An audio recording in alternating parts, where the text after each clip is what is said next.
Hey guys, তো আজকে বহুদিন পরে পেলাম ঘোরার সুযোগ, আর সেটাকে কখনোই হাতছাড়া করা যাবে না। তো ঘোরার সুযোগ বলতে আমি দরকার ছাড়া কোনো জায়গাতেও যাই না। তো তোমরা তো জানো যে আমি দরকার ছাড়া কোনো জায়গা যাই না, আর আমি যাচ্ছি কোনো কারণ আছে। তো ভিডিওটা দেখতে থাকো, নিশ্চয়ই বুঝতে পারবে। আর গাইস, কত ডিগ্রি গরম দিয়েছে আজকে, তো 42 ডিগ্রি গরম। আর গাড়ির যে ইয়েটা আছে, আয়নাটা, সেটাকে দেখলে নিশ্চয়ই বুঝতে পারবে যে কত গরম দিছে আর আয়নাটা কীরকম জিলজিল করছে। তো গাইজ, গরম থেকে আমি রেহাই পাইলাম। তো তোমরা তো দেখছোই যে আমি এতদিন গরমে সারাদিন কাজ করছি, তো এখন আর কাজ করতে লাগবে না, যেহেতু আমাদের কাজ শেষ। আর আমি আসছিলাম গাইজ রেশন তুলতে। তো রেশনটা আমাদের রেশন না, রেশনটা হচ্ছে আমার দিদির বাড়ির রেশন, যেহেতু আমার জামাইবাবু বাড়িতে নাই। আমাকে তুলতে লাগে রেশন, আমি, আমার ভাগ্নে আর আমার বিয়ে গেলাম রেশন তুলতে পারাডুবি। তো যেহেতু বাড়িতে এখন কাজ নাই, তো বাড়িতে বসেই থাকতাম, তাই আর কি গেলাম। তো ভাবলাম একটু ঘুরতেও যাবো আর কি, তো ঘোরা হবে। তো যেহেতু কতদিন থেকে ঘুরতে পারি না, কোনো জায়গায় যাইতে পারি না, তাই আর কি আজকে বের হয়ে গেলাম।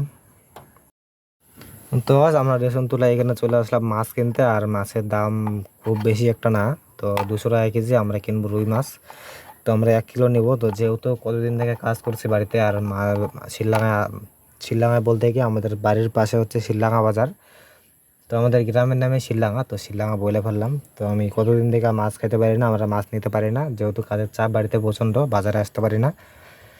তাই আর কি আজকে আসলাম। তো এইখান থেকে রুই মাছ নিয়ে যাবো 1 কিলো, আর শিলডাঙ্গা বাজারের দিকে নিয়ে যাবো পাঁঠার মাংস।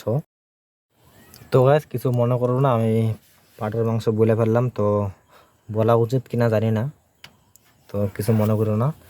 আর গাইস, এই জায়গাটাতে আগে কত আসতাম ঘুরতে, তো প্রত্যেক দিনে আসতাম ঘুরতে, কিন্তু এটা কিন্তু অনেক দূর আমাদের বাড়ি থেকে। তো এটাকে বলে পারড়ই বাজার। তো আমি প্রত্যেক দিন আসতাম বিকেলে করে ঘুরতে, তো আমার বন্ধুরা সবাই আসতাম। তো অনেক দিন থেকে আসা হয় না, তো আজকে বহুদিন পরে আসলাম। তবু রেশন তুলতে আসলাম, আমার দিদির রেশন। তো যেহেতু আমার জামাইবাবু বাড়িতে নাই, তোমাদেরকে তো বললাম প্রথমেই, তো আমাকে তুলতে লাগে রেশন। তো ফাইনালি আমরা শিলাঙা বাজারে আইসাই চলে আসলাম পাঁঠার মাংসর দোকানে। তো এইখান থেকে নিয়ে যাবো আমরা মাংস। আর মাংস এখানে আসে দেখি শেষ হয়ে গেছে, আর আমরা বললাম দেখে এখন কাটছে আবার। তো আরেকটা পাটা কাটলো মাত্র, তো জানি না কতক্ষণ লাগবে কাটতে। তো এতক্ষণ ওয়েট করতেই লাগবে। তো দেখতে তো পাচ্ছ কাটছে, কাটা এখনও হয় নাই।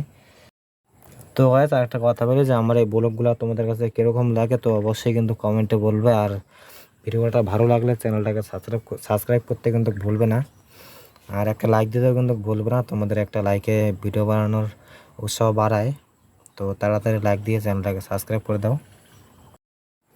আর এইখানে কাটা প্রায় শেষ, তো এখন উপরে ঝুলাচ্ছে। তো ঝুললে নাকি ভালো হয়। তো গাইস, আজকের ব্লগটা বেশি একটা বড় করলাম না, তো ভিডিওটা কীরকম লাগলো অবশ্যই কিন্তু কমেন্টে বলবে। তো গাইস, টাটা।